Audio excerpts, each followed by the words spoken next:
नमस्कार दोस्तों, स्वागत है आप सभी का हमारे YouTube चैनल आलोक ज्ञान गंगा में। मित्रों, आज जो कहानी मैं सुनाने जा रहा हूं उसका शीर्षक है मैं अधूरी हूं। इससे पहले कि मित्रों आप हमारी कहानी में खो जाएं, अगर आप हमारे चैनल पर पहली बार विजिट कर रहे हैं तो कृपया चैनल को सब्सक्राइब कर लें, बेल आइकन को प्रेस कर लें ताकि इस तरीके की कहानियां जो हर रोज मैं लेकर के आता हूं उसका नोटिफिकेशन सबसे पहले आप तक पहुंचे। तो चलिए मित्रों, देर ना करते हुए कहानी को शुरू करते हैं। आज से करीब 2 साल पहले की बात है, जब मैं उस इंसान से मिली थी। उसको देखते ही मुझे प्यार हो गया था।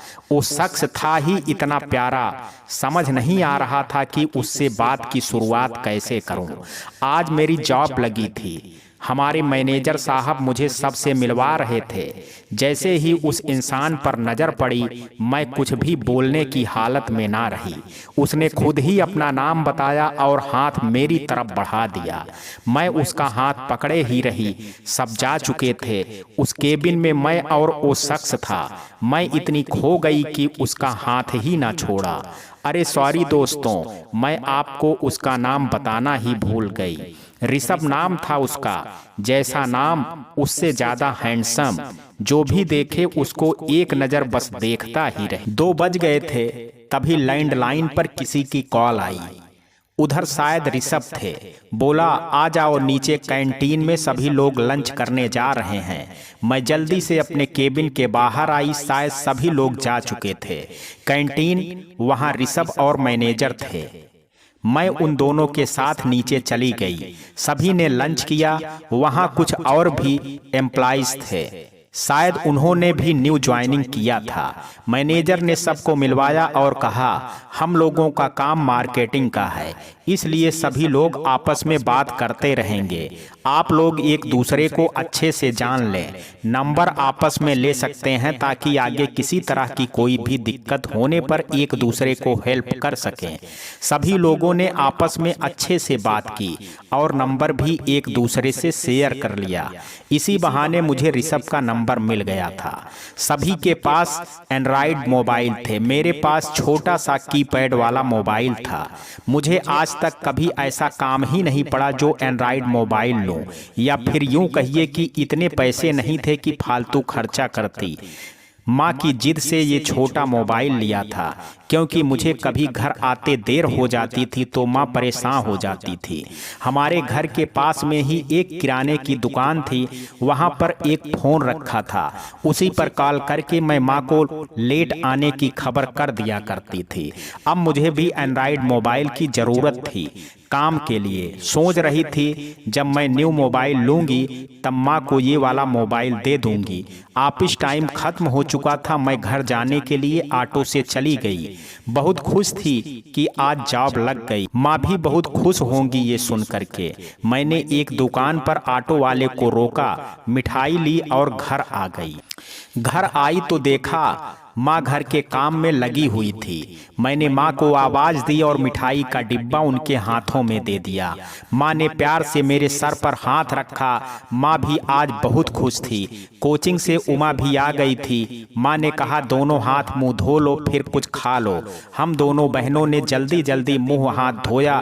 फिर माँ एक प्लेट में मिठाई ले आई। फिर मैं उन दोनों से ऑफिस की बातें करने लगी। माँ बहुत ध्यान से सुन रही थी मेरी बातें और बहुत खुश भी हो रही थी। फिर मैं और माँ बाजार गए, वहाँ से सामान लेकर के आए। रास्ते में ही माँ के दूर के भाई मिल गए। माँ उनसे बात करने लगी। मैं इधर उधर देख रही थी कि मेरी नज़र अचानक सामने जाकर के रुक गई। कुछ ही दूरी पर ऋषभ वहाँ थे। मुझे समझ नहीं आ रहा था कि मैं क्या करूं। मेरी नज़र उनसे हट ही नहीं रही थी। बिना यूनिफॉर्म कपड़ों के वो और भी हैंडसम लग रहे थे। एक अजीब सी कशिश और अट्रैक्शन था उनमें जो मुझे नहीं देख पाए, और अच्छा भी था क्योंकि कुछ दूरी पर ही हमारा घर था और मैं नहीं चाहती थी कि वो हमारा घर देखें या उनको पता चले कि हम इस बुरी बस्ती में इतनी गरीबी में रहते हैं। माँ की आवाज़ से मैं सोच से बाहर आई। माँ बोली कहाँ ध्यान है तेरा, कब से आवाज दे रही हूँ, सुनती भी नहीं, चल घर जल्दी उमा अकेली है। घर जाकर के भी सिर्फ ऋषभ के ख्याल में डूबी रही मैं। मेरी पूरी रात बस इसी इंतजार में गई, बस सुबह का इंतजार था कि जल्दी सुबह हो और मैं ऋषभ को देखूं। जैसे तैसे रात कटी, सुबह हुई तो जल्दी जल्दी तैयार हुई। उमा को उमा की फ्रेंड के यहाँ छोड़ा। उमा अपनी फ्रेंड के साथ ही कॉलेज जाती थी। उमा की फ्रेंड नताशा स्कूटी से जाती थी, उमा को अपने साथ ले जाती थी। अच्छा भी था, ऑटो के कुछ पैसे ही बच जाते थे। उमा की कोचिंग भी अब बहुत ज़्यादा पैसों में होती थी, इसलिए जितने पैसा बचा पाते थे हम लोग उतना ही अच्छा था हम लोगों के लिए।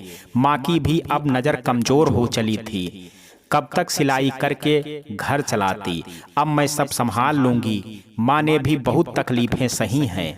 अब मैं माँ को कोई भी ऐसा काम नहीं करने दूंगी जिससे कि उनकी नज़र पर कोई फर्क पड़े। वैसे भी अब माँ की उम्र हो गई थी, इस उम्र में वो काम ना करें उतना ही अच्छा है। मैं सुबह का वेट करने लगी। आज मैं मॉर्निंग में जल्दी उठ गई थी। माँ और उमा के लिए नाश्ता बनाया और खुद सिर्फ चाय पी करके ऑफिस चली गई। जल्दी ऑटो नहीं मिल रहा था, जैसे तैसे ऑटो मिला, पर वो कुछ दूर पर ही उतार करके चला गया। शायद उसके घर कोई इमरजेंसी थी। मैं रास्ते में खड़ी किसी दूसरे ऑटो का वेट करने लगी। बहुत देर बाद भी ऑटो नहीं मिला। मैं बहुत परेशान होने लगी कि पता नहीं कब पहुंच पाऊंगी ऑफिस। मैं ये सब सोच ही रही थी कि किसी की आवाज ने मेरा ध्यान तोड़ा। देखा तो ऋषभ कार में थे और मुझको कार में बैठने के लिए बोल रहे थे। मैंने सोचा इनके साथ बैठना सही नहीं है, पर टाइम बहुत हो चुका था और मुझे ऑफिस टाइम से पहुंचना था, तो ज़्यादा सोचे बिना ही मैं कार में बैठ गई। पूरे रास्ते बस यही डर था कि कहीं कोई मिल ना जाए। कोई ऐसे मुझे कार में बैठे देखेगा तो क्या सोचेगा मेरे बारे में। ऋषभ शायद मेरी घबराहट समझ चुके थे। उन्होंने ऑफिस से कुछ दूर पर ही मुझको कार से उतार दिया और कहने लगे अब डरने की कोई बात नहीं है, आप पैदल चली जाओ, कुछ ही दूर पर ऑफिस है। कोई आपको मेरे साथ देख करके बातें भी नहीं बनाएगा। मुझे अच्छा लगा उन्होंने मेरे बारे में इतना सोचा, वो भी मेरे बिना बोले। ऑफिस पहुंच करके सबको गुड मॉर्निंग दिया, फिर मैं अपने केबिन में आ गई। ऋषभ कुछ टाइम बाद आए ऑफिस। वैसे तो ऑफिस में बहुत सारे लड़के लड़कियां थी, कुछ मैरिड भी थी। उनमें से मेरी सभी से अब तक थोड़ी बहुत ही बातचीत होती थी। अब धीरे धीरे टाइम बीतने लगा और सभी से मेरी अच्छी जान पहचान हो गई थी। मेरी दो बेस्ट फ्रेंड भी बन गई थी, दीपा और सुमन। ये दोनों बहुत ही अच्छी फ्रेंड थी। हम तीनों साथ ही नाश्ता करते और लंच भी करते थे। दीपा का तो ऋषभ पर बहुत बड़ा क्रश था, पर ऋषभ किसी भी लड़की को घास नहीं डालते थे। कुछ लोग कहते थे कि वो मैरिड है, कुछ से सुना उनकी गर्लफ्रेंड भी है। मुझे तो बहुत बुरा लगा ये सब सुन करके। सभी लोगों के मुंह से यही सुना था कि वो घमंडी है, किसी से बात नहीं करते। ये सब जान करके मुझे मेरे सारे अरमान टूटते हुए नजर आ रहे थे, लेकिन मैं ये सब भूल करके अपने काम पर ध्यान देना चाहती थी। वैसे भी कौन सा मैंने उनके साथ बहुत ज़्यादा टाइम स्पेंड किया था, वो उनको भूल नहीं पाती थी। कुछ दिनों बाद एक न्यू एम्प्लॉइज की ज्वाइनिंग हुई। राज नाम था उसका, बहुत ही चुलबुला था। कुछ ही दिनों में उसकी दोस्ती सबसे अच्छे से हो गई थी। मैं उससे कम ही बात करती थी। मुझे वैसे भी ज़्यादा बात करना अच्छा नहीं लगता था। दीपा अब ऋषभ को छोड़ राज पर अपना टाइम वेस्ट करने लगी थी।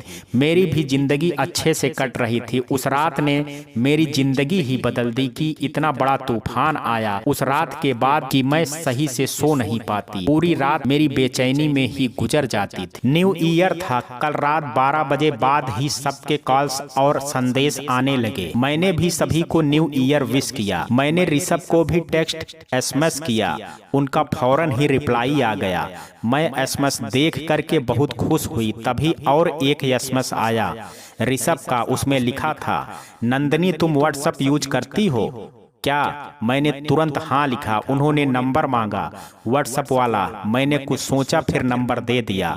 दरअसल व्हाट्सएप में मैं अपने पर्सनल नंबर से यूज करती थी। वो नंबर ज़्यादा किसी को दे नहीं रखा था और कंपनी द्वारा दिए हुए नंबर से व्हाट्सएप अभी बनाया नहीं था। उस रात पूरी रात मैंने और ऋषभ ने बात की। जितना सुना था उनके बारे में वो बिल्कुल भी वैसे नहीं थे। बहुत अच्छा लग रहा था मुझे उनसे बात करना। सुबह ऑफिस जाने से पहले मैंने ऋषभ के लिए एक प्यारा सा गिफ्ट लिया और बहुत खुशी खुशी ऑफिस आई। ऋषभ शायद अभी नहीं आए थे। मैंने सभी को विश किया और ऋषभ के आने का वेट करने लगी। मेरे केबिन से ऋषभ की केबिन साफ दिखाई देती थी। 12 बज चुका था, वो अभी तक नहीं आए। तभी राज आया और छेड़ते हुए बोला, किसका वेट हो रहा है? मैं हड़बड़ा गई और कहा, किसी का नहीं। वो मैं कुछ सोच रही थी। और बताओ तुम राज, कैसे आना हुआ? वो मुझे तुमसे कुछ जरूरी बात करनी है। क्या आज तुम फ्री हो, मेरे साथ चलोगी? मैंने मना कर दिया। वो बहुत जिद करने लगा। प्लीज थोड़ी देर की बात है, बहुत जरूरी काम है, प्लीज। मैं कुछ कहती, इतने में ही मुझे ऋषभ आते हुए दिखाई दिए। मैंने राज से कहा, आज नहीं, मुझे काम है और मैं ऐसे किसी के साथ कहीं भी नहीं जाती। सॉरी, आप दीपा या सुमन को ले जाओ। राज नाराज हो करके चला गया और मुझे कोई फर्क नहीं पड़ा उसके नाराज होने का। मैं ऋषभ को देखने लगी, तभी मेरे मोबाइल में रिंग हुई। देखा तो ऋषभ का एसएमएस था। मैंने जल्दी से पढ़ा। लिखा था, आज मैं तुमको कहीं ले करके जाना चाहता हूँ। अगर फ्री हो तो तुम ऑफिस से थोड़ी जल्दी निकलना और जिस रोड से जाती हो उसके दूसरे साइड खड़ी होना। मैं वहां आकर के तुमको पिक कर लूंगा। मैंने ओके का एसएमएस किया और फिर जल्दी जल्दी काम निपटाने में लग गई। जैसे तैसे करके ये टाइम कटा। मुझे जैसा समझ रखा था मैं वैसे ही रोड तक पहुंची। ऋषभ बाइक पर थे। मुझको बैठने का इशारा किया। मैं थोड़ा झिझकी, फिर बैठ गई। ऋषभ किसी रेस्टोरेंट ले गए। वहां बहुत भीड़ थी। मैं खुद को काफी असहज महसूस कर रही थी। ऋषभ मुस्कुरा के बोले, डरो मत, मैं हूं ना। मैंने हाँ में सर हिलाया और एक चेयर पर बैठ गई। ऋषभ ने पूछा, क्या लोगी? मैंने कहा, कुछ नहीं, मुझे भूख नहीं है, आप मंगवा लो जो खाना हो।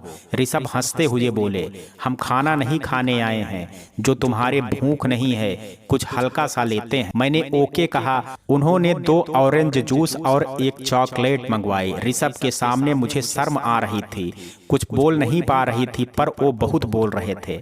बहुत सारी बातें की उन्होंने मुझसे। मुझे ऐसा लगा कहीं मैंने गलत इंसान तो नहीं चुन लिया। कितना बोर करते हैं ऋषभ, मैं ये सोच रही थी। तभी उन्होंने कहा, बोर तो नहीं हो रही हो? मैंने ना में सर हिलाया और हंसने लगी। ऋषभ बोले, क्या हुआ? मैंने उनको देखा तो वो मुझे ही देख रहे थे। पहली बार हमारी आंखें एक दूसरे से मिली थी। कितना खो गई मैं उनकी आंखों में। हम दोनों एक दूसरे को देखने में इतना खो गए कि याद ही नहीं रहा कि घर भी जाना है। हम दोनों शायद पूरी रात ऐसे ही बिता देते एक दूसरे को देखते हुए, अगर बलून के फटने का शोर ना होता। तभी हम दोनों ने एक दूसरे को देखना बंद किया और मैंने शर्म से अपने फेस नीचे कर लिए। ऋषभ ने मुझे घर की कुछ दूर पहले ही छोड़ दिया। उनके साथ ना किसी की परवाह थी और ना ही किसी का खौफ था। ऋषभ मुझे छोड़ करके जा चुके थे। कुछ दूरी पर मेरा घर था। मैं घर पहुंची तो माँ ने पूछा, आज लेट कैसे बेटा? मेरी समझ में कुछ नहीं आया, क्या बोलूं माँ से। मैं घबरा गई। माँ के सवाल से फिर बोली, वो न्यू ईयर था ना? तो माँ, तो ऑफिस में पार्टी थी, तभी लेट हो गया।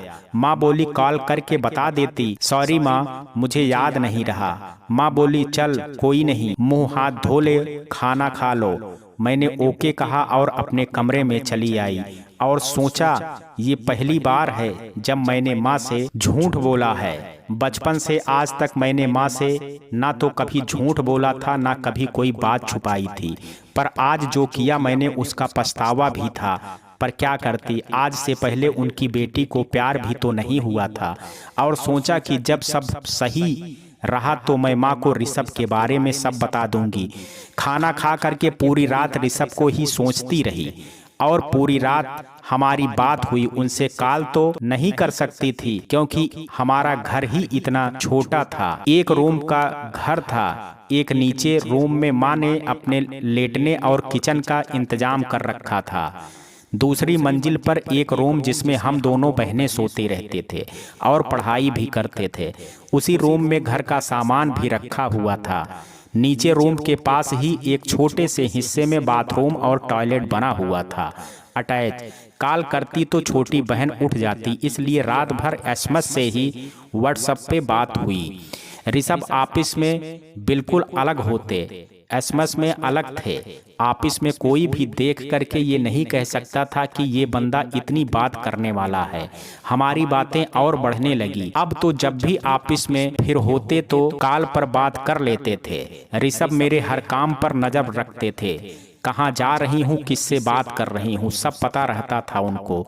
कुछ ही दिनों में काफी करीब हो गए थे हम दोनों। ऋषभ ने मुझसे पहले ही दिन से मना कर रखा था कि मैं किसी को भी ना बताऊं कि मेरी और उनसे बात होती है, क्योंकि वो नहीं चाहते थे कि ऑफिस में हम दोनों को लेकर के कोई बातें बनाए। उन्होंने इतने अच्छे से समझाया था कि मैंने अपनी फ्रेंड से भी ये बात शेयर नहीं की। हम लोगों की बातें मुलाकातें ऐसे ही चलती रही और एक दिन अचानक से ऋषभ ने मुझे प्रपोज कर दिया। मुझे खुशी में कुछ समझ नहीं आ रहा था कि मैं क्या कहूँ। ऋषभ को लगा शायद उन्होंने गलत सवाल किया है। उन्होंने कहा, नंदनी इतना शॉक्ड होने की जरूरत नहीं है। अगर तुमको मैं पसंद नहीं हूँ तो कोई बात नहीं है, हम दोस्त बन के रहेंगे। मैं बोली, नहीं ऋषभ, मैं तो आपको तब से पसंद करती हूँ जब पहली बार देखा था। मुझे तो समझ नहीं आ रहा है कि मैं जवाब कैसे दूँ। I love you Rishu. इतना कह करके मैं रोने लगी। ऋषभ बोले, अब रोना नहीं है नंदनी, खुश रहना है तुमको, और हाँ, तुम्हारे मुंह से ऋषु बहुत प्यारा लगता है। अब से तुम मुझे इसी नाम से बुलाना। मैंने कहा, हाँ। मुझे यकीन ही नहीं हो रहा था कि जिसको चाहा आज वो मेरी बाहों में है। बस अब मुझे कुछ नहीं चाहिए भगवान। बहुत बहुत धन्यवाद आपका। ऋषु ने मुझे घर पहुंचाया।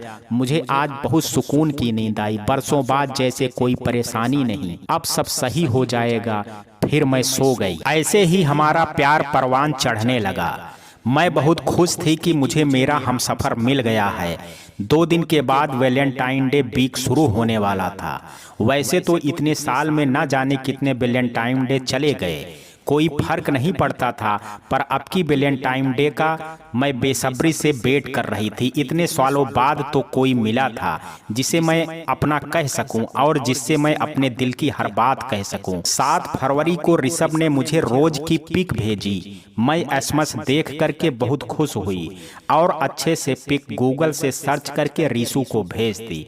हमारा वीक भी अच्छा जा रहा था। 12 फरवरी को जब ऑफिस गई तो राज मेरे केबिन में आया और बोला, नंदनी मुझे कुछ बात करनी है। मैंने कहा, हाँ बोलो, क्या हुआ? उसने कहा, यहाँ नहीं, नीचे पार्किंग में। मैंने कहा सॉरी बोला। मैंने सॉरी बोला और काम में लग गई।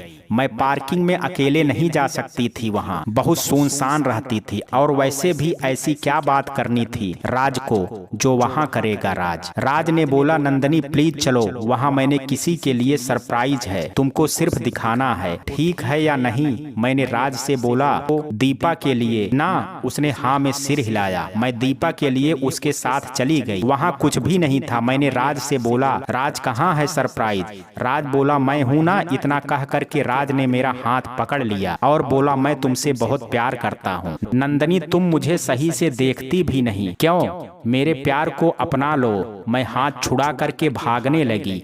वो बोला, नंदनी आसानी से मान जाओ वरना मुझे जबरदस्ती करनी भी आती है। वो हैवानों के जैसे मेरी तरफ भागा। इससे पहले कभी मैं पार्किंग में आई नहीं थी, इसलिए मुझे रास्ता भी नहीं पता था। मैं घबराई, इधर उधर भागने लगी। राज ने फिर से मुझे पकड़ लिया, पर इतने में ही ऋषु वहाँ आ गए। ऋषु ने राज को बहुत मारा। मैं डर के ऋषु के पीछे छुप गई। राज वहाँ से भाग गया। ऋषु ने मुझे घूरते हुए कहा, क्या करने आई थी यहाँ? पागल हो क्या? उसकी गलत नजर थी तुम पर। समझाया था मैंने तुमको, पर तुमको तो सभी इंसान सही लगते हैं। देख लिया आज कैसा था वो इंसान? मैं रो रही थी, कुछ ना बोल पाई। रीसू ने मुझे रोता देख करके कहा, अच्छा चलो यहाँ से, रोना बंद करो प्लीज, तुम जाओ, मैं कुछ देर में आता हूँ। मैं वहाँ से अपने केबिन में आ गई। मैं नहीं चाहती थी कि ऑफिस में किसी को कुछ पता चले, दीपा का भी दिल टूट जाएगा और ऑफिस में मुझे राज को लेकर के बहुत बातें बनेगी। डर तो मैं बहुत गई थी, पर खुद को संभाला और काम में लग गई। कुछ टाइम बाद रीसू की कॉल आई, पूछा कैसी हो अब? मैंने कहा ठीक हूँ। रीसू बोले आज मेरे साथ चलना, घूमने चलते हैं। मैंने हाँ बोल दिया और थोड़ा सा दिल को भी अच्छा लगा रीसू से बात करके। फिर मैं सोचने लगी, अगर रीसू नहीं आते तो राज आज पता नहीं क्या कर देता। मैंने भगवान का धन्यवाद किया कि मुझे रीसू जैसा साथी मिला। मैं और रीसू शाम में एक पार्क में गए, बहुत अच्छा लग रहा था वहाँ। ये सब जगह वैसी भी मेरी देखी हुई नहीं थी, या फिर यूं कहो पढ़ाई और घर की टेंशन में कभी मौका ही नहीं मिला ये सब देखने का। मेरे कॉलेज फ्रेंड अक्सर जाते थे मूवी देखने पार्क और रेस्टोरेंट में, लेकिन मैं कभी नहीं गई। हर बार अपनी फ्रेंड्स को मना कर देती थी। पार्क में हमने और रीसू ने बहुत मस्ती की। रीसू मुझे डराने के लिए हॉरर हाउस भी ले गए, पर मुझे डर नहीं लगा। हॉरर हाउस में अंधेरा तो होता ही है, मुझे कुछ भी दिखाई नहीं दे रहा था। तभी रीसू ने मेरा हाथ पकड़ा और मुझे रास्ता पार करवाया। वो पहला टाइम था जब रीसू ने मेरा हाथ पकड़ा और मैंने ना नहीं कहा। खुद को महफूज समझा, वरना उनके साथ तो कितनी बार ऑफिस से घर आती थी, कभी भी उनके कंधों पर हाथ भी नहीं रख पाती थी। शर्म में रीसू अक्सर कहते, रख लो हाथ, कांटे नहीं लगे हैं मेरे। मैं बस उनकी इस बात पर हंस दिया करती थी। पार्क में मस्ती करने के बाद जब हम दोनों पार्क से वापस आ रहे थे, तभी रीसू ने चॉकलेट दी मुझे। मैंने थोड़ी सी खाई, फिर उनको अपनी जूठी चॉकलेट दे दी। उन्होंने वो खा ली। मैं उनका फेस देखने लगी। मेरी जूठी चॉकलेट खाई और अच्छा भी लगा। पार्क से आने के बाद उन्होंने मुझको घर की कुछ दूरी पर छोड़ दिया। मैं अपने घर आ गई। हमारे बीच सब सही चल रहा था। मेरा बहुत ख्याल रखते थे रीसू।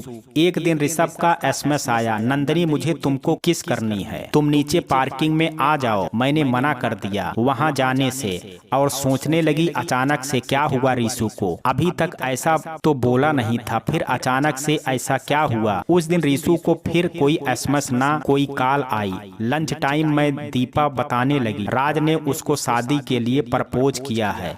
मुझे लगा दीपा का राज का सच बता देना चाहिए, पर उसकी खुशी देख करके मैं कुछ बोल नहीं पाई। रात में भी रीसू का कोई एसएमएस और कॉल नहीं आई। मैंने एसएमएस किया तो रिप्लाई आ गया, कुछ बातें हुई। फिर रीसू बोले अपनी पिक सेंड करना। मैंने बहुत सोच करके पिक सेंड की उनको। उन्होंने तारीफ भी की मेरी।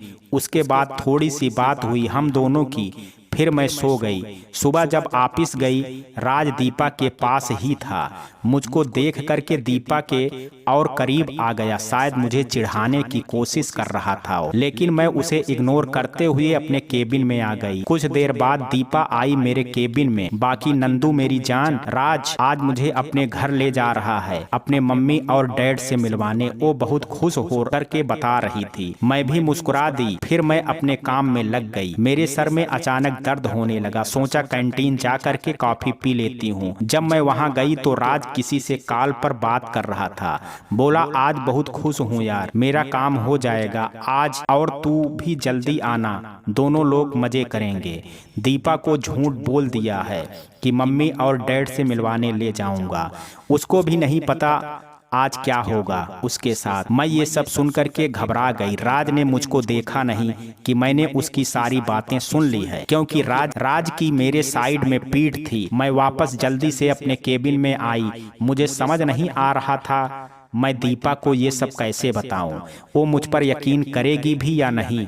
फिर मुझे याद आया 14 फरवरी को राज ने मुझे एसएमएस किया था। उस दिन मैं ब्लैक साड़ी में आई थी। उसने एसएमएस में लिखा था आज तो कयामत लग रही हो मेरी जान। मैंने उसके एसएमएस को इग्नोर कर दिया था। मैं खुश हुई कि मेरे पास प्रूफ है और मैं भागकर दीपा के पास गई। मैंने बोला दीपा कुछ बात करनी है, मुझे कैंटीन चलें क्या, सर भी दर्द कर रहा है, कॉफी भी पी लूंगी। ये बात सुमन ने सुन ली, बोली अकेले अकेले कॉफी मैं भी जाऊंगी। मैंने बोला चलो। हम तीनों नीचे आए, कॉफी ऑर्डर किए, कॉफी आ भी गई और पी भी ली। इस बीच मैं कुछ बोल नहीं पाई। दीपा ने कहा नंदू तुम कुछ बताने वाली थी। मैंने हाँ में सिर हिलाया, पर समझ नहीं आ रहा था कैसे कहूँ, और अगर नहीं बताया तो दीपा की जिंदगी खराब हो जाएगी। मैंने बहुत हिम्मत करके दीपा को सब कुछ सच बता दिया और ये भी बताया कि उसने मेरे साथ भी जबरदस्ती करने की कोशिश की। दीपा को उस दिन का एसएमएस भी दिखा दिया। सुमन ये सब सुन करके दंग रह गई। उसने कहा राज तो मुझको भी एसएमएस करता है, फ्लर्ट करता है वो मुझसे। सुमन ने कुछ एसएमएस पढ़वाए भी। हम दोनों को एसएमएस में साफ पता चल रहा था कि वो सबसे ही ऐसी बातें कर रहा था कि कोई ना कोई तो उसकी बातों में आ ही जाएगी। दीपा का रो रो करके बुरा हाल होने लगा। वो राज से बहुत प्यार करती थी, पर राज के धोखे ने उसको तोड़ करके रख दिया था। हम दोनों ने उसको संभाला और हिम्मत दी कि तुम्हें ये सब पहले ही पता चल गया, वरना आगे बहुत तकलीफ होती। कुछ टाइम बाद जब दीपा थोड़ी सही हुई, हम तीनों कैंटीन से ऑफिस साइड आ गए। दीपा ने उस रोज हाफ डे लिया और घर चली गई, राज को बिना बताए। राज को जब दीपा नहीं दिखी, उसने वहाँ के पीओ से पूछा मैडम कहाँ हैं। पीओ ने बताया कि उनकी तबीयत ठीक नहीं थी, घर चली गईं। वो सोच में पड़ गया, बिना बताए वो घर कैसे जा सकती है। अभी तक तो सही थी। वो दीपा दूसरे दिन भी ऑफिस नहीं आई और तीसरे दिन आई, वो भी अपने मम्मी पापा के साथ। उसने जॉब छोड़ दी। हम लोगों ने उसको बहुत समझाया कि राज की वजह से वो अपना फ्यूचर खराब ना करे, पर वो नहीं मानी और चली गई। उसने अपना नंबर भी बदल दिया। मुझे और सुमन को बहुत दुख हुआ, पर हम दोनों उसके लिए कुछ नहीं कर पाए। ऐसे ही दिन बीतने लगे। ऋषभ से अब ज्यादा बात नहीं हो पाती थी मेरी। वो अक्सर कंपनी के काम के सिलसिले में बाहर जाया कर बिजी रहते थे। मुझको भी अच्छा नहीं लगता था उनको काम के टाइम पर परेशान करना। समय बीत गया, आज मुझे 3 साल हो गए जॉब करते हुए। मेरी प्रमोशन भी हो गई और मैं सुमन ज्यादातर टाइम साथ में रहते हैं। रीशु से अब बिल्कुल भी बात नहीं होती थी, या यूं कहो वो बात नहीं करते थे। इन 2.5 सालों में मेरे साथ जो हुआ किसी को कुछ नहीं पता था और ना ही मैं किसी को कुछ बताना चाहती थी। 2.5 साल हो गए थे मुझे और रीशु को अलग हुए। मेरा मन अभी भी करता था उनसे बात करने को, उनसे मिलने को, लेकिन वो मुझे भूल करके आगे बढ़ चुके थे। कभी भी कॉल करो उनको सही से बात नहीं करते थे, इतना रूडली बात करते थे कि मन ही नहीं करता था उनको कॉल करने का। जब कभी बहुत दिन हो जाते मेरा मन होता उनसे बात करने का, तभी कॉल या एसएमएस कर देती थी। एसएमएस का रिप्लाई वो देते नहीं थे। कॉल पर कभी कभार बात कर लिया करते थे। मैंने भी अपने दिल को संभाल लिया था। सुमन अक्सर मुझे चिढ़ाती थी। उनका नाम लेकर के मुझे अच्छा भी लगता था, पर तकलीफ भी होती थी, क्योंकि अब मेरे और रीशु के बीच कोई भी रिश्ता नहीं था। सुमन तो सिर्फ ऐसे ही छेड़ती थी। उसको तो कुछ पता भी नहीं था कि मैं और ऋषभ रिलेशन में थे। होली आई, होली से एक दिन पहले ही ऑफिस में सभी ने होली मनाई। होली खेलने वालों में रीशु का नाम नहीं था। वो सभी से अलग रहते थे। मेरा बहुत मन था रीशु को रंग लगाने का, पर वो उनके पास जाना इतनी इंसल्ट कराना था। ढंग से बात तो दूर, बंदा मुझे देखता भी नहीं था। सुमन ने मुझको छेड़ा भी, जा नंदनी रंग लगा दे उस खड़ूस नाम सुन के मैं हंस दी। सुमन बोली खड़ूस ही तो है, किसी से सही से बात ही नहीं करते। ऐसा लगता है इनकी गर्लफ्रेंड ने बहुत सख्ती से कह दिया होगा कि किसी भी लड़की को आंख उठा करके देखना नहीं है, और ये उसके कहे का पालन कर रहे हैं। मैं कुछ नहीं बोली और ऑफिस से बाहर आकर के खड़ी हो गई। खैर घर में मैंने और माँ ने बहुत सारे पकवान बनाए थे। छोटी और मैंने बहुत अच्छे से होली मनाई थी। दूसरे दिन मैं खाने का बहुत सारा सामान ऑफिस वालों के लिए लेकर के गई थी। मैं रीशु के लिए बहुत सारे गुजिया लेकर के गई। सोचा जब ऑफिस से निकलूंगी रीशु को बुला करके गुजिया दे दूंगी। जैसे तैसे शाम हुई। हुई। मैं ऑफिस से थोड़ा पहले ही निकल आई ताकि मुझे गुजिया देते हुए कोई देख ना ले। नीचे आकर के मैंने रीशु को कॉल किया। मैंने कहा, रीशु क्या आप नीचे आ सकते हैं कुछ टाइम के लिए? मैं कुछ लाई थी आपको देने के लिए। उन्होंने फ़ोन वहाँ के पीओ को दे दिया। दुर्गेश नाम था उनका। वो बोले, हाँ मैडम, क्या कह रही हैं? मैंने कॉल डिस्कनेक्ट कर दी। किसी अननोन नंबर से कॉल आई मेरे पास। कॉल पिक दी दुर्गेश भैया थे। बोले, मैडम कुछ कह रही थी आप? मैंने कहा, नहीं भैया, वो गलती से लग गई थी कॉल। उस दिन मुझे रीशु पर बहुत गुस्सा आया। ये क्या हरकत थी?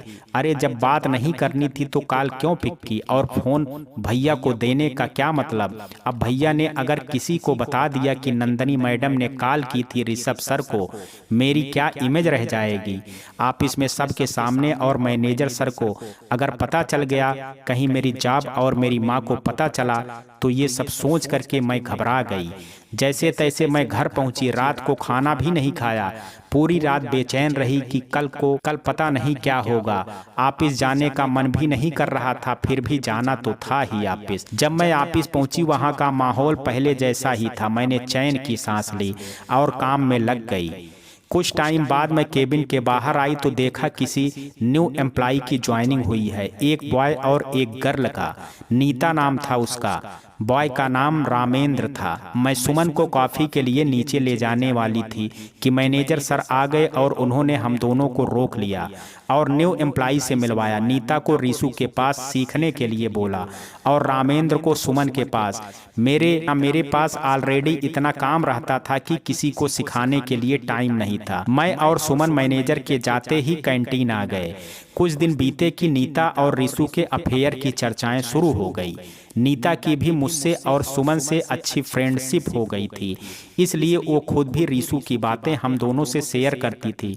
उसने बहुत सारी बातें बताई रीशु के बारे में कि ऋषभ सर मेरे साथ ऐसा करते हैं, मुझसे आज उन्होंने ये बोला, वगैरह वगैरह। मैं सुन लेती थी। उसकी बातें कभी कुछ कहा नहीं करती थी और कहती भी क्या कि वो आज जो तुमसे बातें कर रहे हैं वो सब पहले मुझसे कह चुके हैं। बहुत दुख होता था खुद पर कि कैसे मैं उनकी बातों में आ गई। वो अपने अट्रैक्शन से ना जाने कितनों को बेवकूफ बनाते होंगे। एक दिन मैं कैंटीन में थी वहाँ दुर्गेश भैया और नीता आए। कुछ बातें कर रहे थे वो दोनों मुझको देखते उससे पहले ही मैं छुप करके उनकी बातें सुनने लगी। वो किसी अरविंद के बारे में बात कर रहे थे कि मेरा प्यार है, वो बहुत जल्दी ही हम शादी करने वाले हैं। मैंने जब सुना तो दंग रह गई। ये नीता जितनी भोली दिखती है उतनी है नहीं। ये मुझे और सुमन को रीशु के बारे में बता रही थी और यहाँ पर अरविंद के बारे में बात कर रही है। कुछ दिन बाद पता चला कि अरविंद दुर्गेश भैया का कजिन है। वो रीशु को सिर्फ बदनाम कर रही है क्योंकि रीशु ने उसको एक बार डांट लगाई थी और ये सब मुझे सुमन ने बताया। मैंने एक दिन हिम्मत करके रीशु को फेसबुक से एसएमएस किया। हाय का ऋषभ का तुरंत रिप्लाई आया, हाँ बोलो। मैंने पहले खुद को संभाला, फिर रीशु से बात की। मैंने रीशु से नीता के बारे में पूछा। उन्होंने सब सच बताया मुझको। वो नीता जो सबको बोलती थी वो झूठ थी। मैंने भी रीशु को आगे से संभल कर रहने की सलाह दी और ये भी बताया कि नीता ने क्या अफवाह फैला रखी है। रीशु ने थैंक यू बोला मुझको। मुझे भी रीशु से बात करके अच्छा लगा। बहुत दिनों के बाद इतनी बात हुई थी हम दोनों की।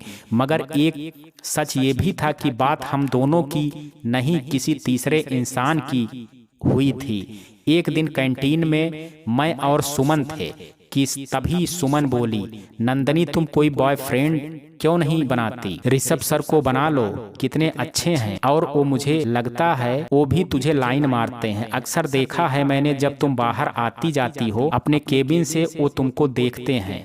इतना कहना था सुमन का कि मैं रोने लगी। सुमन भी घबरा गई कि अचानक क्या हुआ मुझको। वो तो अच्छी बातें कर रही थी, फिर मैं रोई क्यों? उसके बहुत चुप कराने के बाद मैंने कहा, रीशु के साथ मेरा रिश्ता मत जोड़ा करो, वो इंसान प्यार के लायक नहीं है। सुमन बहुत दुख दिया है रीशु ने मुझे। सुमन बोली, क्या हुआ नंदनी बताओ। मैंने भी सोचा कब तक छुपाऊंगी उस राज को। आज सुमन को सब बताने का मन किया। सुमन को मैंने शुरू से सब बताया कैसी पहली मुलाकात हुई और कैसे प्यार हुआ। सुमन ने बोला, फिर तुम लोग अलग कैसे हुई नंदनी? जहाँ तक तुमने बताया तब तक तो वो खड़ूस तुमसे बहुत प्यार करते थे, सब सही चल रहा था, फिर अचानक से क्या हुआ तुम दोनों के बीच? नंदनी सुमन से कहती है कि बताती हूँ, हमारे बीच सब बहुत अच्छा चल रहा था, लेकिन रिसु की कुछ बातें, कुछ हरकतें बदलती दिखी। एक दिन रिसु मुझे पार्क ले गए और कहने लगे मुझको किस करनी है, तो मैंने मना किया। रिसु बोले, क्या दिक्कत है तुमको? मुझे हाथ नहीं लगाने देती। बाइक पर साथ में होती हो तो मेरे कंधे पर हाथ तक नहीं रखना चाहती। अरे प्यार करते हैं हम दोनों, क्या दिक्कत है? फिर मैंने रिसु से बोला, हाँ ये सच है कि हम दोनों प्यार करते हैं, मगर किसने कहा कि प्यार सिर्फ ये सब करने से होता है? मैं जिस्मों से ज्यादा भरोसा दिल की मोहब्बत पर रखती हूँ। मैं दिल से रिसु आपको अपना मानती हूँ और इन सब के लिए तो पूरी उम्र पड़ी है। हम शादी के बाद मैं अपनी बात पूरी भी नहीं कर पाई कि रिसु वहां से गुस्से में चले गए। कुछ दिन नाराज रहे, फिर एक दिन कॉल आया और उन्होंने सॉरी बोल दिया। हमारे बीच सब फिर से सही चलने लगा। एक दिन मैं और रिसु चैट कर रहे थे, तभी रिसु ने पूछा, नंदनी तुम मेरे प्यार के लिए क्या कर सकती हो? सब कुछ जो आप कहें, क्योंकि मैं आपसे बहुत प्यार करती हूँ। रिसु बोले, मेरा मन हो रहा है तुमको हक करने का, तो बताओ कब करोगी हक? मैंने कोई जवाब नहीं दिया। रिसु बोले, अब हक में तुमको कोई परेशानी नहीं होनी चाहिए। मैंने बहुत सोचने के बाद ओके कह दिया। रिसु बोले, नंदनी अपनी पिक भेजो ना। मैंने पिक भेजी। बोले, ये नहीं अभी की, मैं उस टाइम लेटी हुई थी। मैंने पिक क्लिक की और भेज दी। रिसु की मांगे बढ़ती जा रही थी। उनको शायद वो पिक नहीं चाहिए थी जो भेज रही थी। उन्होंने दूसरी पिक्स मांगी जो मैंने नहीं दे पाई, और देती भी कैसे? माना कि हमने प्यार किया है, लेकिन मेरी भी एक मर्यादा है और उस मर्यादा को मैं तोड़ना नहीं चाहती। मैंने रिसु को बोल दिया, जो आप चाहते हैं वो नहीं हो सकता। उस तरह वाली पिक आपको नहीं दे पाऊंगी। मैं आपको पहले भी बोल चुकी हूँ, इस तरह की डिमांड मत किया करें मुझसे। एक दिन मेरे पैर में चोट लग गई। उस दिन मुझको रिसु कहीं ले करके जाने वाले थे। मैं सीढ़ियों से कैंटीन आ रही, तभी मैं फिसल गई और पैर में बहुत चोट आई। कैंटीन वाले अंकल ने मुझको उठने में हेल्प की। मैंने रिसु को बुलाया, वो आए और मुझको डॉक्टर के पास ले गए। मैंने मैनेजर सर को कॉल करके बता दिया कि मैं गिर गई हूँ, डॉक्टर के पास जा रही हूँ। मैनेजर सर ने ओके बोला। डॉक्टर ने कहा, ज़्यादा कुछ नहीं है, बस हल्का सा क्रैक आ गया है, आप घर जा सकती हैं, आपको 2-3 दिन आराम करना है बस। डॉक्टर के पास से हम लोग वापस आ गए। रिसु पता नहीं मुझको कहाँ ले करके जा रहे थे। मैंने कुछ अनजानी सी जगह देखी। रिसु से पूछा, रिसु हम कहाँ जा रहे हैं? रिसु ने कहा, भूल गई, आज मिलने का वादा किया था और हक करने का। मैंने हाँ में सिर हिलाया और पूछा, ये जगह? रिसु बोले, होटल है, रूम बुक किया है, रूम पर चल रहे हैं। रूम का नाम सुन करके ही मुझे चक्कर आने लगे। मुझे ऐसी जगह नहीं जाना है और मैं सोचने लगी हक तो पार्क में भी किया जा सकता है, फिर रूम क्यों? नंदनी घबरा करके गाड़ी से उतर गई और रिसु से कहने लगी, रिसु यहाँ क्यों? रिसु हंस करके बोला, बताया तो था तुमको कि हक करना है, तुम्हारे प्यारे प्यारे नरम नरम ओठों पर किस करना है। मुझे तो सोचकर ही अच्छा सा फील हो रहा है, चलो अंदर, तुमको भी अच्छा लगेगा। ऋषभ ने नंदनी का हाथ पकड़ा और होटल के अंदर जाने लगा। नंदनी ने सोचा, सिर्फ हक के लिए कोई रूम क्यों ले जाएगा और इतने पैसे क्यों खर्च करेगा। यहाँ आकर के ऋषभ बिल्कुल चेंज लग रहे हैं। मैंने जैसे तैसे दिल को संभाल लिया हक के लिए, लेकिन रूम नहीं जा सकती। मुझे अपनी मर्यादा पता है, मुझे रूम में नहीं जाना चाहिए, वरना रिसु बहला फुसला करके कुछ और भी कर सकते हैं। और जाहिर सी बात है, रूम में सिर्फ हक करने के बाद वापस तो आ नहीं जाएंगे। मैं रिसु से प्यार करती हूँ। अगर मैं भी बहक गई ये सोच करके कि नंदनी कांप गई और उसने रिसु से अपना हाथ छुड़ाया। रिसु से बोली, मैं अपने लोगों का भरोसा नहीं तोड़ सकती। रिसु, मैं रूम में नहीं जा सकती हूँ। वो भाग करके होटल से बाहर आ गई। रिसु उसके पीछे आया तो उसने कहा, नंदनी मैंने पहले ही बोला था तुमको और तुम मान गई थी, फिर अब ये नौटंकी क्यों? नंदनी बोली, रिसु अपने यहाँ आने का कब बताया था, वरना मैं आपको पहले ही मना कर देती। रीशु गुस्से में बोला, नंदनी अंदर चलो, मेरे इतने रुपए खर्च हुए हैं, मेरा दिमाग मत खराब करो। नंदनी सोचने लगी, एक हक के लिए कोई बंदा इतना गुस्सा और इतना उतावला क्यों होगा, जरूर रीशु के दिल में खोट है। रीशु फिर बोला, नंदनी मैंने अपने बारे में तुमको सब बता दिया और तुम हमेशा कहती थी कि तुम मेरे लिए कुछ भी कर सकती हो, फिर यहाँ क्यों नहीं चल सकती। रीशु ने जैसे ही नंदनी का हाथ पकड़ाना चाहा, नंदनी दूर हो गई। नंदनी वहां से भाग गई। उसको रास्ता तो पता नहीं था, फिर भी भागते भागते कुछ दूर में ऑटो दिखा। उसने ऑटो किया और घर आ गई। नंदनी के पैर में चोट लगी हुई थी और भागने की वजह से उसको बहुत तकलीफ हुई, लेकिन ये तकलीफ उसके लिए कुछ नहीं थी।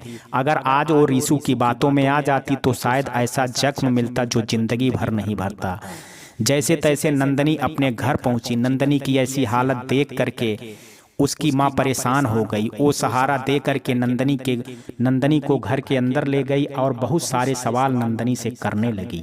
नंदनी ने बताया उसको चोट लग गई, जिसकी वजह से उसने ऑफिस से छुट्टी ले ली है। माँ ने उसको हल्दी वाला दूध दिया और नंदनी को नंदनी के कमरे में लिटा करके चली गई। नंदनी माँ के जाने के बाद बहुत रोई। उसको यकीन नहीं आ रहा था कि रीशु ऐसा कुछ कर सकता है।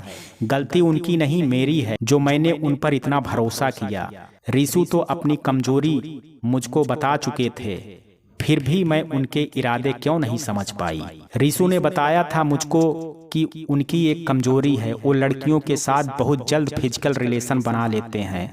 ये बात मैं कैसे भूल गई। उन्होंने तो बताया था कि उनकी पहले भी एक्स गर्लफ्रेंड उसके साथ थी, उन्होंने फिजिकल रिलेशन बनाया था। मैं भूल गई सब कुछ।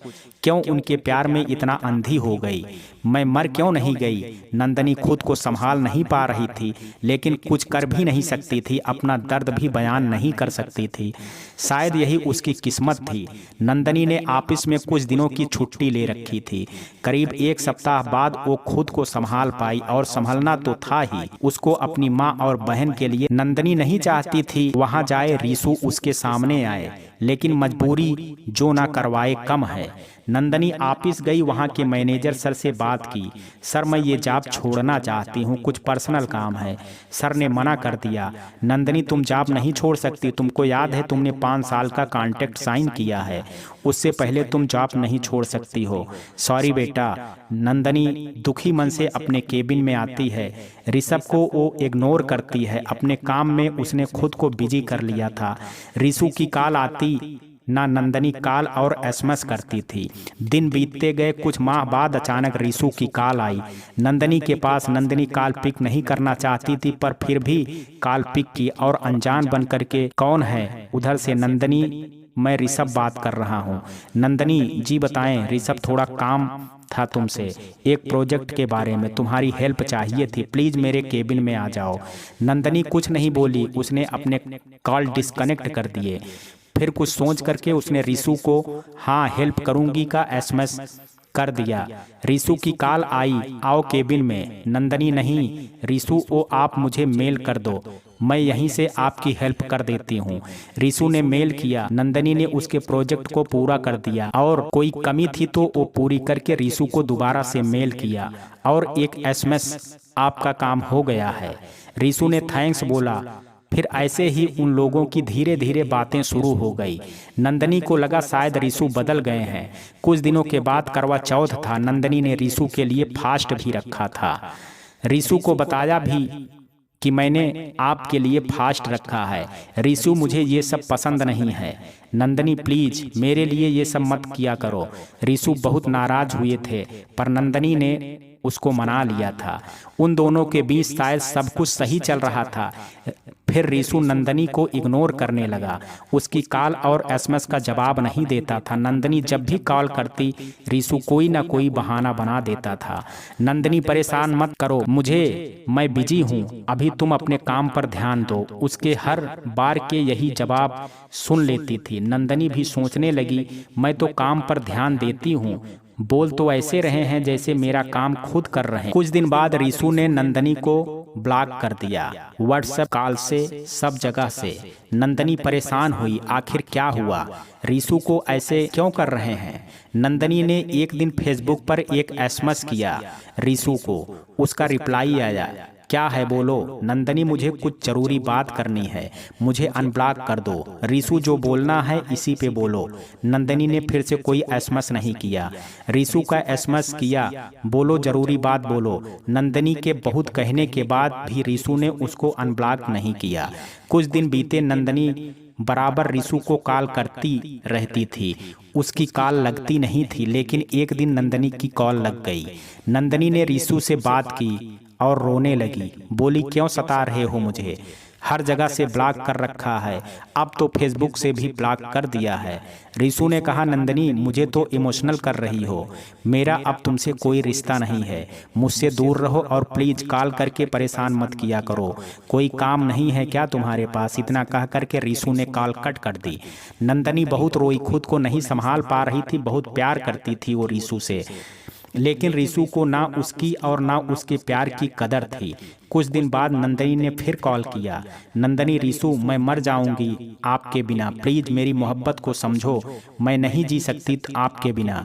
रिसु, नंदनी, तुमको तो पता है ना, मैं साईं बाबा को बहुत मानता हूँ, मैंने उनके पास तुम्हारे नाम की पर्ची डाली थी, उन्होंने मना कर दिया है, अब मैं तुमसे कोई रिश्ता नहीं रख सकता। नंदनी रोते हुई, रिसु, साईं बाबा से एक बार मेरा नाम लेकर के पर्ची डालना और पूछना, किसी लड़की का जो आपसे सच्ची मोहब्बत करे, क्या उसका दिल तोड़ना चाहिए। साईं बाबा का नाम लेकर के अपना पीछा मत छुड़ाओ मुझसे। साईं बाबा ने कभी भी किसी के साथ गलत नहीं किया है, फिर आप तो उनके भक्त हो, ऐसे कैसे कर सकते हो। रिसु, नंदनी, अपने काम पर ध्यान दो, मेरे पास इन सब चीजों के लिए टाइम नहीं है, प्लीज परेशान करना बंद करो। अब तो आए दिन नंदनी रिसु को कॉल करती और अपनी इंसल्ट करवाती, क्योंकि रिसु को नंदनी के प्यार का एहसास नहीं था। वो बहुत खुश थी अपनी लाइफ में, नंदनी का दुख उसको नहीं दिखता था।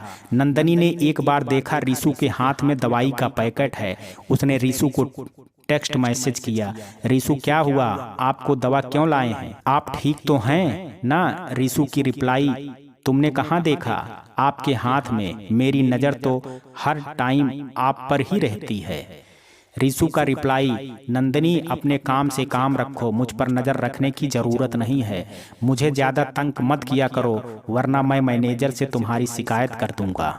धमकियां देने से रिश्ते खत्म नहीं होते हैं। नंदनी का मन मानता नहीं था। कुछ दिनों में वो रिसु को कॉल कर दिया करती थी। रिसु को बहुत समझाया भी, लेकिन रिसु अब कहाँ समझने वाला था। एक दिन कॉल पर नंदनी को रिसु ने बताया कि उसकी जीएफ है, उसी से शादी भी करूंगा, अब उसे परेशान मत करो। नंदनी को बहुत बुरा लगा ये सुन करके। नंदनी बोली, रिसु, आपको याद है आपने मेरे लिए रूम बुक किया था। रिसु ने साफ इनकार कर दिया, बोला, नहीं, मैंने सिर्फ बात की थी, तुमसे रूम बुक नहीं किया था। नंदनी ने रोते हुए पूछा, कब से हैं आपकी जीएफ। रिसु ने कहा, 8 महीने। नंदनी बोली, रिसु, 8 महीने पहले तो हमारे बीच सब सही था ना, फिर बहुत खुशनसीब होगी वो लड़की जिसे आप मिलेंगे। रिसु गुरूर में बोला, हाँ, कर सकती हो। नंदनी फिर बोली, रिसु, आपको मुझ पर तरस नहीं आता, मेरी ऐसी हालत देख करके। ऋषभ, बिल्कुल नहीं, और वो प्लीज कॉल मत करना। नंदनी बहुत रोई थी उस दिन, लेकिन कर भी क्या सकती थी, वो अपना दर्द किसी को बता भी नहीं सकती थी। रिसु ने भी नंदनी को सभी तरफ से ब्लॉक कर दिया था, यहाँ तक कि कॉल से भी। अब अगर नंदनी का मन करता तो करता भी, तब भी वो रिसु को कॉल नहीं कर पाती थी। नंदनी सुमन को ये सब बता करके रोने लगी, बोली, अब बात नहीं होती है मेरी रिसु से, और अब जब तुम उनका नाम लेकर के छेड़ती हो तो मेरा जख्म हरा हो जाता है। सुमन ने नंदनी को चुप कराया और बोली, धोखा सिर्फ तुमको नहीं मिला है, मुझे भी दिया है किसी ने धोखा। सुमन कुछ बताते उससे पहले ही मैनेजर की कॉल आ गई। वो दोनों जल्दी से अपने अपने केबिन में आ गई। मीटिंग्स थी सभी स्टाफ के साथ। मीटिंग बहुत देर तक हुई, जिसमें दोनों घर जाते टाइम लेट हो गई। नंदनी अब थोड़ा हल्का महसूस कर रही थी, पर वो परेशान भी थी कि सुमन को किसने धोखा दिया है। उसकी पूरी रात ऐसे जागते हुए बीती।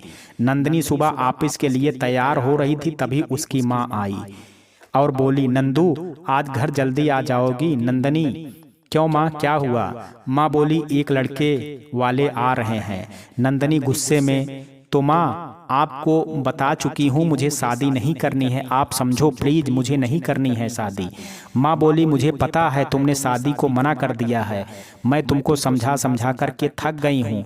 बेटा तुम इतनी अच्छी हो, मेरी हर बात मानती हो, घर की जिम्मेदारियाँ भी अच्छे से निभाती हो, बस शादी के नाम से चिढ़ क्यों जाती हो? कोई बात है नंदू, अगर कोई पसंद है? नंदनी, माँ ऐसा नहीं है, आप उमा के लिए रिश्ता देखें। माँ कहती हैं वैसे लड़के वाले उमा को ही देखने आ रहे हैं। नंदनी खुश होती है और जल्दी आने का वादा करके चली जाती है। उधर सुमन भी बहुत परेशान होती है नंदनी का दर्द सुन करके। ऑफिस पहुंच करके नंदनी जल्दी जल्दी अपने काम निपटाती है और मैनेजर को इन्फॉर्म करके हाफ डे में घर चली जाती है। लड़के वाले आते हैं मगर वो उमा को नहीं, नंदनी को पसंद कर लेते हैं। नंदनी साफ मना कर देती है और कहती है कि मुझसे अच्छी है, दिखने में पढ़ी लिखी है मेरी बहन, फिर आप लोगों को उसमें क्या कमी नजर आ रही है? लड़के वाले कहते हैं मुझे जॉब करने वाली बहू चाहिए, और अगर आपको अपनी बहन की शादी करवानी है, जो हमारी दहेज की मांगे हैं वो सब माननी होंगी। नंदनी का बहुत गुस्सा आता है लड़के वालों पर। नंदनी बोली, आप लोग उठें यहाँ से और भाग जाएं यहाँ से, आपको सर्विस वाली बहू चाहिए, और अगर मैंने शादी नहीं की तो आपको आपके मन का दहेज चाहिए। लालची लोगों के यहाँ हम वैसे भी अपनी बहन नहीं देंगे। लड़के वाले चले जाते हैं। नंदनी अपने माँ से कहती है, किसने बताया था ये रिश्ता आपको? आगे से ऐसा कोई भी रिश्ता इस घर में नहीं आएगा। घर में सभी लोग परेशान थे। नंदनी ने रात का खाना खुद बनाया और माँ और उमा को अपने हाथों से खाना खिलाया और समझाया भी, माँ आगे से कोई भी रिश्ता आए पहले जांच पड़ताल कर लिया करो, फिर बुलाया करें घर। माँ को भी नंदनी की बात समझ आ गई। दूसरे दिन नंदनी ऑफिस गई। जल्दी जल्दी काम करके सुमन को इशारा करके दोनों कैंटीन में आ जाती हैं। नंदनी पूछती है सुमन से, क्या हुआ बताओ डियर। सुमन कहती है, वो रामेंद्र है ना, उन्होंने मुझे प्रपोज किया था, हम दोनों का रिलेशन सही चल रहा था, लेकिन मेरी और तुम्हारी कहानी में बहुत कुछ सेम है। जैसे ऋषभ ने मना किया तुमको, तुम अपने रिश्ते के बारे में किसी को मत बताना, कभी भी कोई हेल्प की जरूरत हो बताना, और बात करने का तरीका दोनों का सेम है। पिछले 2 महीने से मेरा और रामेंद्र का अफेयर चल रहा है, सब कुछ सही चल रहा था, लेकिन अब वो कुछ दिनों से मुझे इग्नोर कर रहे हैं, बिल्कुल वैसे जैसे तुमको ऋषभ करते हैं। नंदनी कहती है, एक जैसे हैं दोनों, शायद लड़के ऐसे ही होते हैं, अपना टाइम पास हो जाने पर लड़कियों को दूध से मक्खी जैसा निकाल करके फेंक देते हैं। अब हम दोनों ही एक दूसरे का सहारा हैं। मुझे समझ नहीं आ रहा है कि मैं अपना दर्द किसको बताऊं। सुमन प्लीज ये बातें किसी और से शेयर मत करना, और मेरी तरफ से भी बिल्कुल बेफिक्र रहना, मैं किसी को कुछ नहीं बताऊंगी। कुछ दिन बाद नंदनी कैंटीन में थी, वहां पर ऋषु और रामेंद्र भी थे। नंदनी को तभी पता चला कि वो दोनों भाई हैं और रामेंद्र की शादी हो चुकी है, वो अपनी वाइफ के साथ नहीं रहते हैं। नंदनी ने सारा सच सुमन को बताया। सुमन बहुत रोई थी उस दिन। नंदनी उस दिन सुमन का सहारा बनी थी।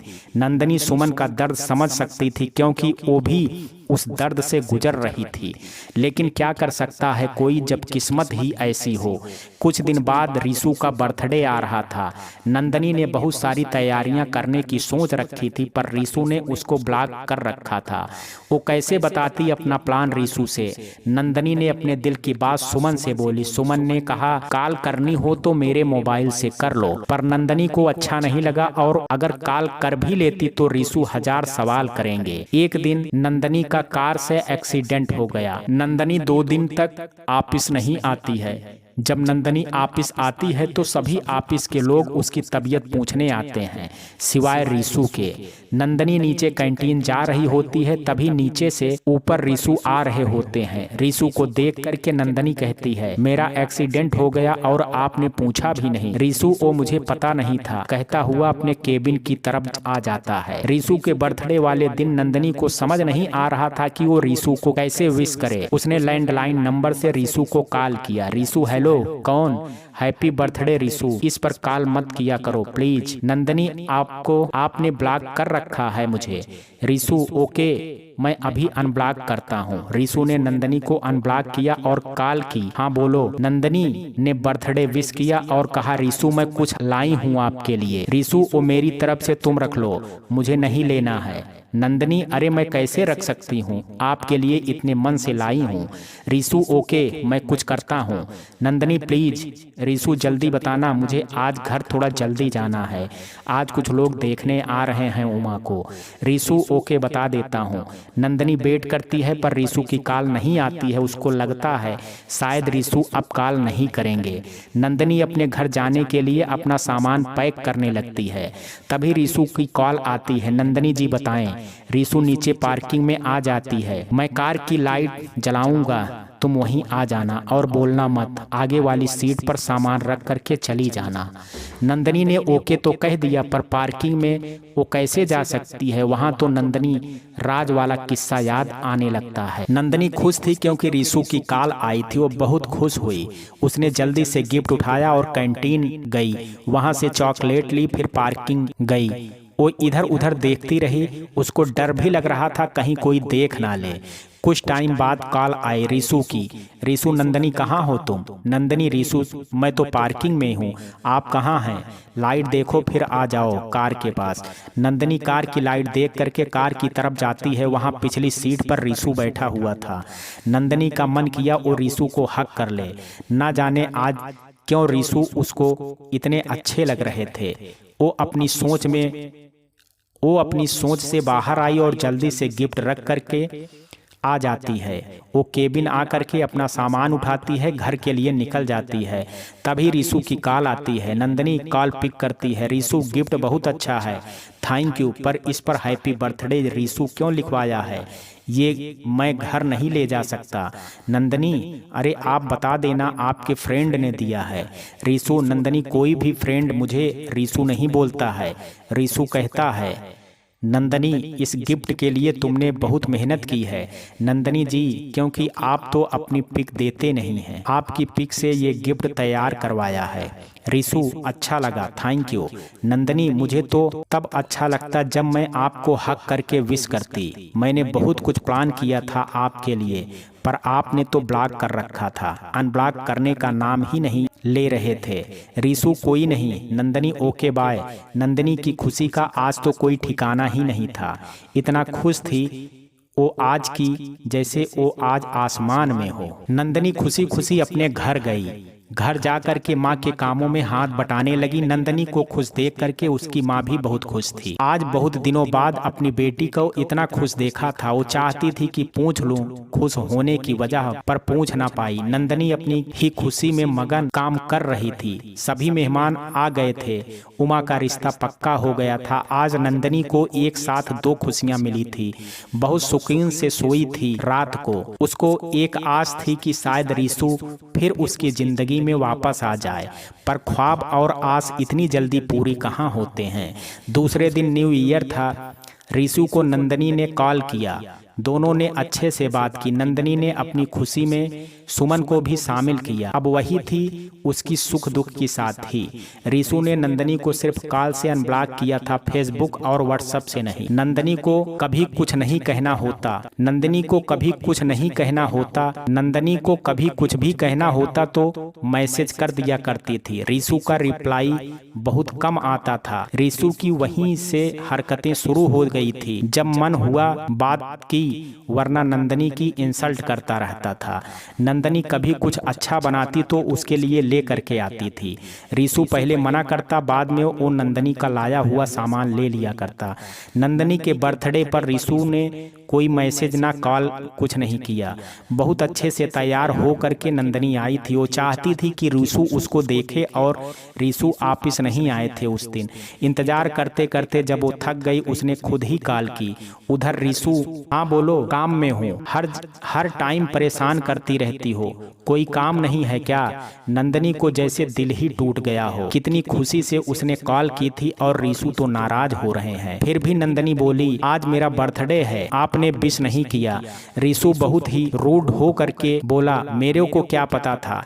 नंदनी, कोई बात नहीं, अब कर दो। Rishu, happy birthday. नंदनी, इतने रूड हो करके कोई बोलता है क्या? थोड़ा प्यार से बोलिए ना। अच्छा मैसेज कर दो आप। रीशु ऐसे ही हूँ मैं, ओके बाय कह करके रीशु ने कॉल डिस्कनेक्ट कर दी। नंदिनी को बहुत बुरा फील हुआ, पर क्या करती, ये तो हमेशा ही रीशु का काम था। दोबारा कॉल करती उससे पहले ही रीशु ने उसको फिर से ब्लॉक कर दिया था।